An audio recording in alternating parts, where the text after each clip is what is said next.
Welcome to a very special interview with Andre Bifuteki Augustine.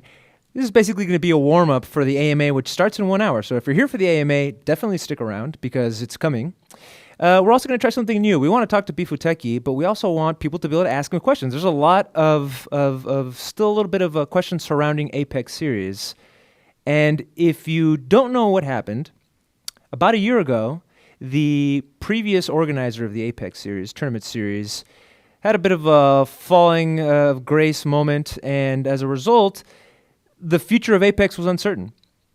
Andre Bifuteki Augustine, who had been working on those tournament series every year after year, stepped up and has become the new owner and organizer of the Apex series, and that's why he's here to talk to us. Now, what's special about today's show? We are testing something out new, and that is the call-in. And you can call in to this show if you have questions for Bifuteki. But first, we're going to start off with a couple of questions. So, I'm your host, Efren Salinas, and we have here our Smash reporter, Smash commentator, graphic designer, music producer, reporter, Jacob Wolf, who's going to be joining us during this show. So, join us in welcoming Andre Bifuteki Augustine. Andre, thank you for joining us, man. Thank you for having me. So, Andre, I'm going to start off with this. How did you actually become the organizer, or the new owner and tournament organizer for Apex, whereas previously you were just the streamer? It was a long, grueling process, but it pretty much laid down to, like, do you really want me to get into, like, the full story now, or? No, I'm curious just because people say, what do you mean you're the owner? Yeah, you are the owner, that is your business now.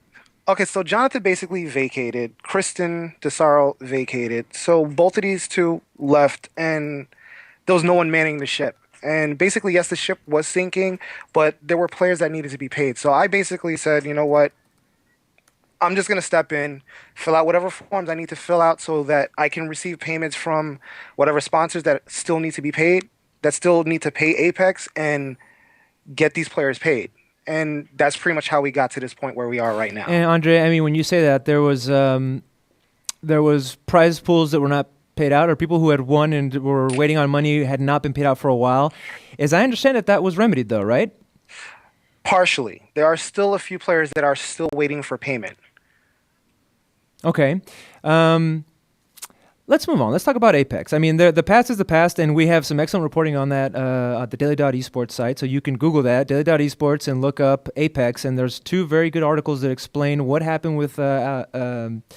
Lugo, and some of that fallout and what that went into. It had to do with him making disparaging remarks to minors, and disparaging remarks to transgender people. What else am I missing? What other details am I missing out of that? That was the majority of it, is that a couple of people he went and outed for being transgender and like put their names, like publicly exposed their names that they had told him in private. A couple other girls that he claimed he was verbally sexually harassing them over the internet and like stalking them and being a pedophile. There was a lot of mess, but yeah, we have two really good reports on the site from last year, or from earlier this year, explain a lot of them. So. But again, that was then.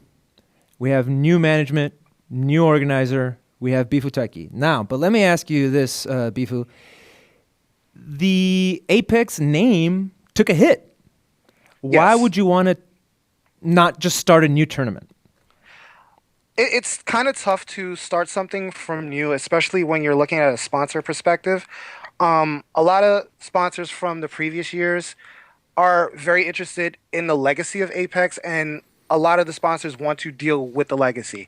And at one point, we actually did consider actually changing the name. So when we did talk to some of these sponsors, they said that no, they didn't want to work with something that was brand new. They wanted to continue on with Apex. So yes, Jonathan Lugo, aka Alex Strife, is a bad seed, but you know, like his name is bad and all this other stuff within the public, but they understand that it's a new management, it's a new person running the company, that going forward things could turn out to be in a lot better space.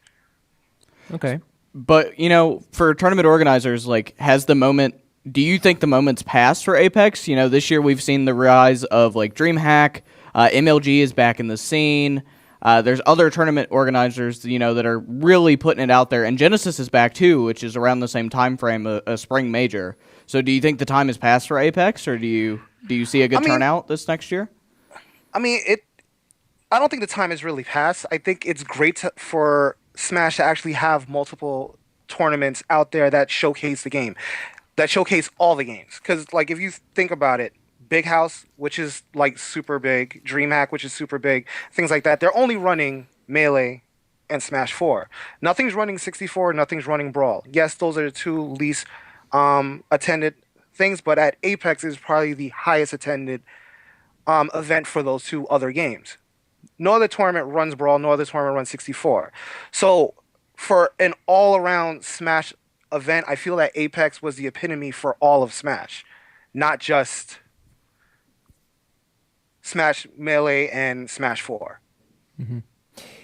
We have a comment here in the chat from Dark Dragoon. He says, oh, no, this is Fizzed Elf. And he says, I don't know if I like MLG hosting Smash. Now, as personally, being in and around the FGC for a long time, what I hear from people, and this is actually Perfect Legend who said this to me, and if you don't know him, he's a two-time EVO champ, Mortal Kombat player, that MLG tends to get into the scene when the game is hot, as opposed to help build up a scene. I suppose that would be one complaint against MLG, if in fact that is the case here. How do you feel an Apex can stack up against an MLG? Against an MLG, as you said, yes, I do agree with the things that Perfect Legend has said. A lot of times they tend to try to get around the game whenever the hype is there. They did it for Mortal Kombat. They did it for Killer Instinct. They did it for Tekken Tag. They did it for Soul Calibur. They do it for every single game because they feel that they can take away from grassroots and build up their scene rather than try to build a community from it. So I feel something like Apex, which has been around for a while, yes, it's had its complaints about how its management was done, but I feel that going forward, Apex could still be a big thing for the Smash community. Well, do you think in that note, I was having a conversation with TK Breezy on his stream about this in like his Real Talk segment. He kind of echoed Perfect Legend's thoughts about MLG only being when it's hot, and they went away after Melee started to fade a little bit before like the resurgence of Melee and the revival of Melee tournament that kind of like brought it back. What do you think? What do you think is necessary? Like, do you think they'll stick around and try to compete with like you and DreamHack and Evo and all the other tournaments that are in like the bigger circuits and the bigger majors throughout the year? Yeah, I do feel that they'll still stick around mainly because those are community-run events, and a lot of times you won't see like your average Joe person, like Joe Smo, who can't leave, his state to go to Sweden to do DreamHack, or can't leave the side, the East Coast to go to a West Coast tournament, or leave the West Coast to go to an East Coast tournament. So things like Tipped Off, those types of tournaments that are still, like that they consider non-esports level, will continue to do their things. Big House will continue to become bigger and better. Genesis will become bigger and better, and all these other tournaments that go around will continue to be bigger and better. So I feel that yes, they can still coexist. It's just, it's going to appease to the locals more than a lot of the international players. Well, Andre, let me ask you this. Have you taken the temperature? Do people want to come back for Apex? Have you talked to the gods? Have you talked to the Leffens and the? I've talked to a few. A few of them actually do want to come back.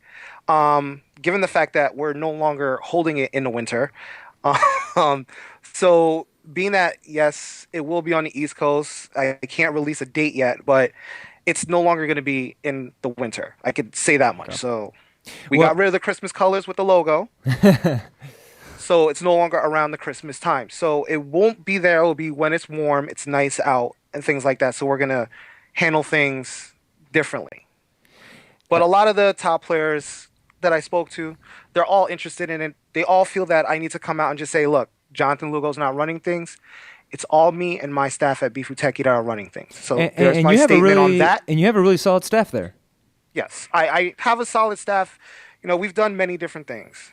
We've gone to St. Martin, we've streamed their carnival, we streamed their tournaments and things like that. And if I had the opportunity to save VXG at the time, like I kind of did with Apex currently right now, I would have done it, but I wasn't in a position to actually do something like that for VXG. We want to remind people that this is our first call-in show, so please call in. We are taking your calls. We will hear your voice on the show, and Bifu will answer your questions. While we wait, just so you guys pick up the damn phone and start dialing, there is one question here that I think we could definitely ask, which is, where will Apex be held? It will be held in New Jersey. That's all I can say. So, like The next, in a the park next or Dude, the next we're Apex gonna will go be to held in New Jersey. That's all I'm gonna say. we're gonna go to Atlantic City, party up, play some Smash. It seems like a pretty good time to me. I don't know about you. I would love to actually do something in Atlantic City. Atlantic City, like, it's a casino. It's like a mini Evo, if you think about it, because Evo's in Vegas. When you're on your downtime, you go spend some money on the tables. We could do the same thing for Apex, where it's in Atlantic City and you hit a table, you hit a slot machine, you just kill some time. Bifu, I think we have our first caller. Let me just double check here. Ask him a good question while I double check that we're doing this right. So what do you think, like, in terms of format, what do you think Apex will look like? Like brackets and everything else? Brackets, I feel we're not going to stray away from it. I think what we are going to do is kind of have things end on Saturday, kind of like how Evo does or wants to do, is have some things end on Saturday and then have the bigger games end on Sunday. Gotcha. Yeah, it definitely, like, I would like to see Apex personally, like, live, but I understand there's bad blood, but if you're getting good polling from big players, then definitely I believe that it will at least continue on for this year. So. Yes. Hey, Andre, I'm telling you, I promise you, we're super close to getting this first call. I see him coming up on the screen, and we're about to get it going. But let me ask you a question. I primarily know you as an FGC streamer. Right. Am I misguided in that assumption that you're only an FGC streamer? Obviously not if you've worked at Apex, Well, but I feel like you're really going head first into Smash. Well, here's the thing. If it wasn't for Alex Strife, I wouldn't be doing anything Smash. I think the first Smash tournament I streamed was at Civil War. I streamed Smash, and I think it was Civil War 3. So that's what? Back in 2012? So I've been streaming like some small Smash tournaments ever since then. Mm-hmm. And ever so often I try to, get to do a little bit more of the Smash tournaments and things like that. It's just difficult because, when you have VG Bootcamp doing a great job, Smash Studios doing a great job, Clash Tournaments doing a great job, you don't want to intervene with them because those are some really great guys. All right, Andre, are you Yes, ready for we have our a first call? question? Yes, this is Eris, and let's hope this works. It's Okay. booting up. It's booting up right here. Hello? Eris, can you hear There us? we go.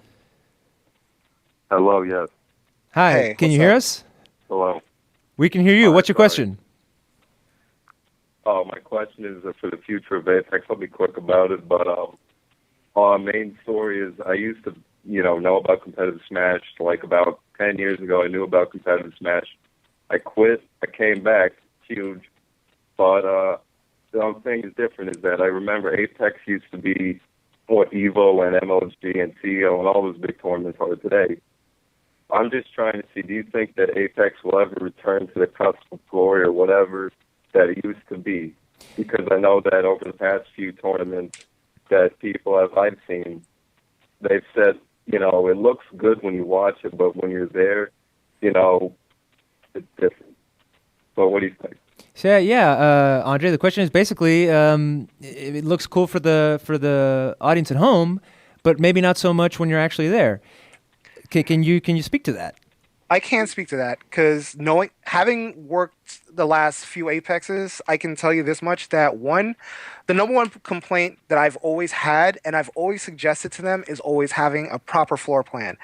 Having a proper floor plan was the biggest issue, I believe, at 2014, because I believe at one point they were kicking people out of the room, all because all the TVs were lined up in one row in the middle of the room. So it was like 2 rows of TVs. So you couldn't go from one side of the room to the next, all because of all the congestion of people sitting right there. You just couldn't get around. So that's one of the biggest complaints. Some of the other complaints was how brackets were being run, who was the manager of running those brackets, who was the one making decisions on things like that. Those are things that we've all pretty much have a remedy for and things like that. Also for the stream was never much of a problem because obviously, you don't get to see a lot of the things that are going down in the venue and things like that, little problems that are going on because they properly handle things. And going forward, we are going to make sure that we don't have any of those same errors anymore. It's crazy to think that I feel like that's a unique problem for FGC events potentially because it's the open bracket, right? And a tournament like Apex, you're going to get a ton of people, and of course, if it rises to that prior prominence that it had, you're going to get a ton of people. People, you don't often think, yeah, we're going to have a tournament, we're going to have these many people. Yeah, we got the setups, but the actual flow of the room itself. So you mentioned some of the things that go into making it a better experience for the people who attend. How much time do you actually think about that, though? What are some of the other things? Because I'm sure you're planning plenty of stuff.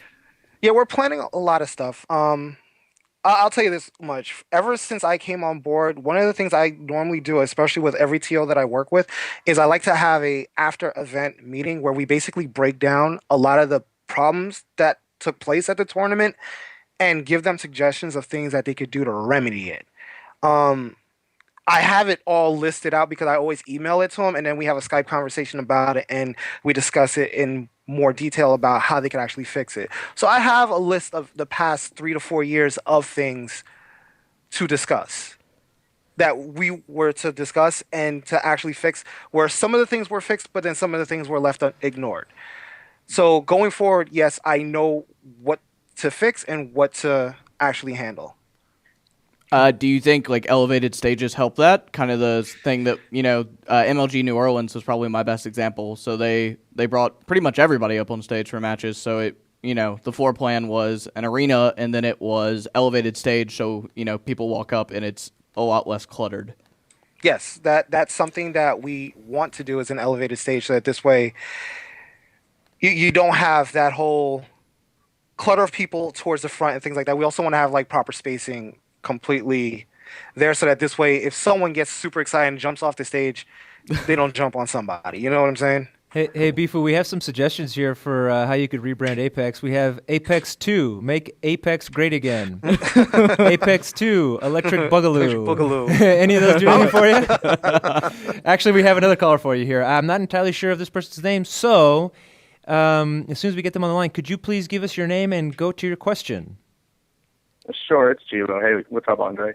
Oh, hey, Mark. How's it going? You guys know each other. Yes, we know each other. Yeah, we know each other. I was a previous staff member of Apex. That's why I was kind of hesitating calling in, but the stream chat urged me to. I feel like there's some people that have to, throw out some of the questions out there that need to be asked. And so my question is basically despite Jonathan being like a bad egg, like you said, one of the greatest things about him and Kristen were that they've been community members since God knows when, 03, 04 in the New York scene.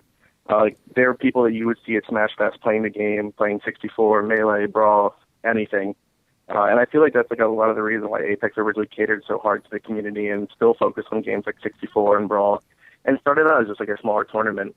But really, you don't have as many ties to the Smash community directly, and to my knowledge, you haven't hosted any Smash tournaments on your own yet. So I'm wondering I feel like this is kind of jumping into the deep end for you, and I'm wondering why in building up to this, especially with a lot of delays and announcements, why haven't you tried hosting some Smash weeklies or done more streaming on your own? And how can you kind of expect the true love for Smash to be there if not that you aren't part of the community, but you don't really have that history in it? And I'm wondering how you can kind of hope to build up to that.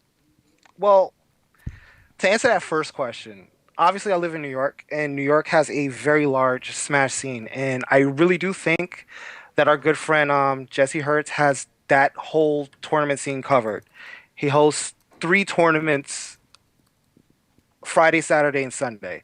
So having that already done, it's kind of tough for me to just come in and be okay, well, I'm gonna start hosting stuff. Obviously, Smash people are very faithful with the TOs who run weeklies and things like that. They're never going to split and go to another person's event and things like that. So it's kind of tough for me to actually do a tournament, like a weekly event or something like that. So when it comes down to me hosting a tournament, I feel like New York has something covered already. Um, when it comes down to like what can you call it? Like semi-annually tournaments, I do help out Big E with his bar battles, Smash only events with Dueler and things like that. So I do help with that event. I do help run a lot of the tournaments when it comes down to Big E and things like that. I don't have a major role, but I do contribute as much as I can. Um, as far as playing Smash, I've been trying to learn Smash. My stepbrother is a huge Smash player, and I've been like taking lessons from him. His name is McDarth. He actually streams on Twitch as well. I also host him from time to time. That's a shameless plug. But Are we talking Melee or Smash 4? we're talking about Smash 4. Attaboy. Like if I'm gonna play Melee, I'm gonna want to go and sit and actually learn that, not try and play that over the internet. And we lost Mark, but Sorry, that was me. I dropped him.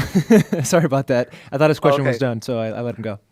but it's like I'm trying my best to get myself into the community. It's just difficult when you're running Bifuteki, you're running the FGC part of Bifuteki, and then you're just now being a part of Apex. And the main thing that I'm trying to do with Apex is to make sure that the players get paid.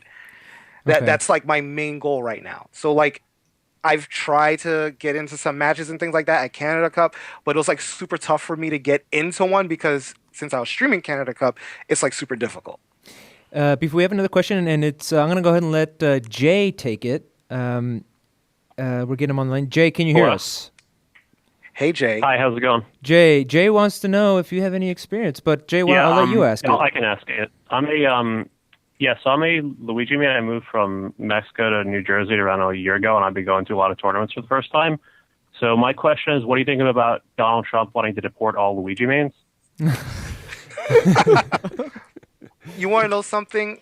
When it comes down, I feel that America wouldn't be great if it wasn't for immigration. Like for immigration, for people to come from so many different countries, America wouldn't be where it is right now if it wasn't for it. Andre, that's a very noble thing for you to say. I happen to agree with you. But let's stick to Smash-related questions. The question that Jay pretended to have to get on the caller list was, does Bifo have the experience or connections to even run a Smash tourney? I do have the connections, given the fact that, I've worked at Apex, I've made connections with several TOs and things like that. I've been in talks with several TOs, and we do have several of the TOs from past Apexes that want to be a part of it, that wants to be more hands-on. All right. And a lot of people are asking about Jungle Guy and things like that on the stream, and it's like, I feel like asking Jungle Guy to actually do something like this, it's like, okay, he has his own event to do, then it's like, okay, I got to do this event. I feel it takes away from his own event. Okay. But, if you're a professional and you're good enough, you get paid to do your job, right? There's no reason why you shouldn't be able to do that. Shouldn't be able to do it, but I feel that he does a great job with the big house, and I would love to have him on, and I would love to actually talk to him about it. So people in chat were asking about some games that would be at the tournament. First of all, Project M, which is the most controversial of every Smash game. Will there be Project M at Apex?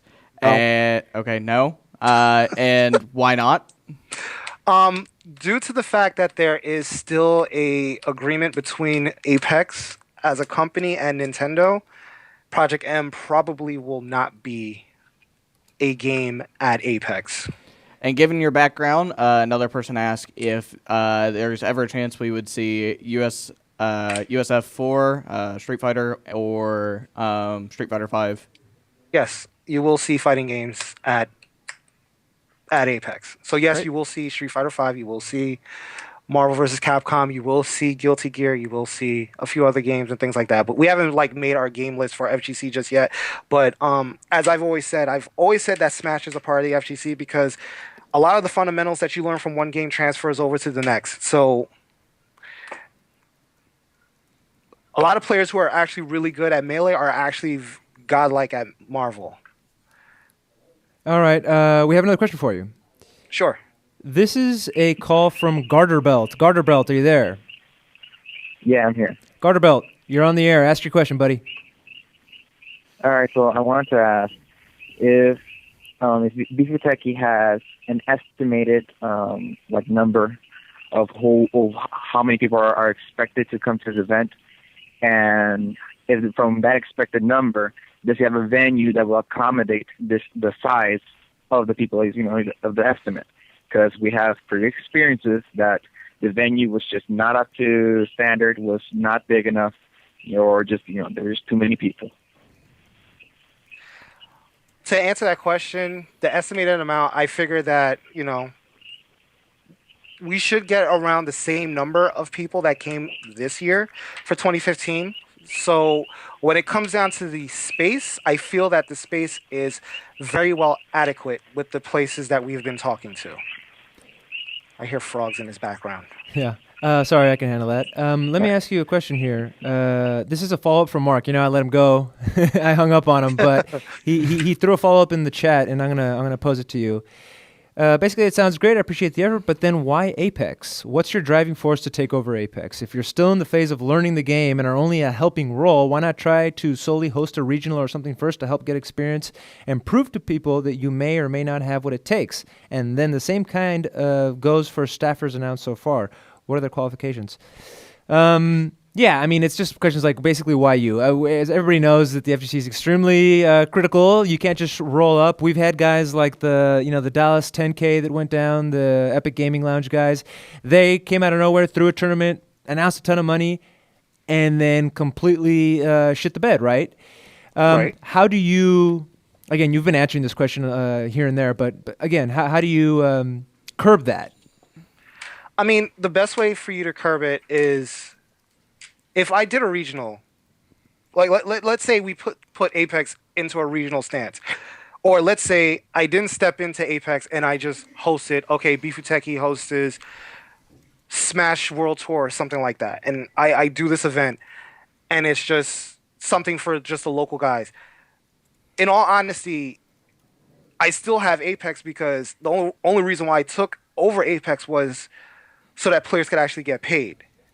And I want to hear what the community wants. Outside of PM, I want to hear what the community wants. What were their gripes as well as the gripes that I've had with Apex, and we all work together and actually put on the tournament that they want and that I feel that they deserve. Because I feel like every single Apex, it could have met that expectation, but it never hit that bar. It always, for some reason, I've always left Apex like, okay, this was subpar, this was subpar, this was subpar. I always evaluate every single tournament after I stream it, and I always sit here and I'm like, okay, this needs to get fixed, this needs to get fixed, this needs to get fixed. And I try to talk to the TLs about it, and that's that. Like, me and Biggie's been working on things for quite some time, and he stepped up his stuff a lot from a lot of the things that I pointed out to him. All right, we have another question, and this is from Long Run. And just a heads up, after you ask your question, I'm hanging up on you so we can get the question answered and we won't hear that background noise. So here we go. It's booting. Long Run, can you hear us? Yes. All right, you're hello. on the air. Ask your question, buddy.